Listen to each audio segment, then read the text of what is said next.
During the holiday season, many families are going to take a trip to the graveside, and many cemeteries fall into disrepair these days. The Rickard administration, the prior administration, was in talks with Riverside Cemetery to accept that into county maintenance. But what is the status of that negotiation? Is that still a deal that's being talked about? And do you have plans for taking on any other of the neglected cemeteries in town? Well, the Riverside Cemetery is already going to be ours. That's pretty much a done deal.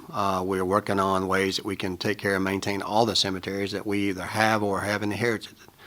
You have to really make a tough choice sometimes where you're going to get this now when it's not in such a bad state of disrepair, knowing that the future is probably going to be cremation. You're not going to have a lot of, the business is a dying business, no pun intended, but it's a dying business, and basically a lot of people are being cremated. You're having less property this time. People are spending less money on lots, and it makes it very difficult for a person to stay in business operating this type of location. So the county is de facto having taken over these. We didn't ask for a lot of these cemeteries, but we're stuck with doing that. And you have to try to figure out the best way to use taxpayers' money. We had complaints last year on several cemeteries not being kept properly. And I can agree that that was probably the case. A lot of it was pandemic related because there's not enough help there. Some of the folks that were cutting our grass, like the jail inmates, were not allowed for 18 months.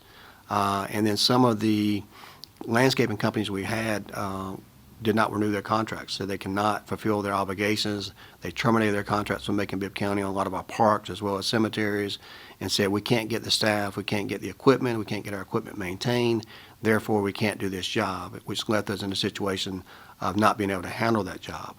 We've since hired a third-party company that will cut the grass on a regular basis. They won't keep it manicured like the masters, but certainly they'll start from one end and go to the other to maintain these. It's a loss leader, but it's something I think we're obligated to do for our community, and we're going to do our very best to do that. Of course, if it's your loved one there and the grass is overgrown on a day that you choose to go visit there, it's very emotional for you. But I just, ask for patience. It's something we're working on. It's on our radar. But you have to decide at some point in time if you're going to cut that grass 4 times there at the cemetery, or you're going to cut it at least once or twice on the main roadways that lead to economic development that come in our community and are seen every day.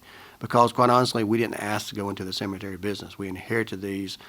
These are things that are not typically budgeted for, although we did put additional money in our budget this year. So it's a work in progress, but I do see some light at the end of the tunnel. And you said at the beginning that we do have Riverside now as our property. That has gone through, or? It's about 95%. We've reached an agreement on that. There's a few details to work out on there on some property that are surrounding that area. It has to go through the state because there's a trust fund set up for that where money would have to be transferred to the county.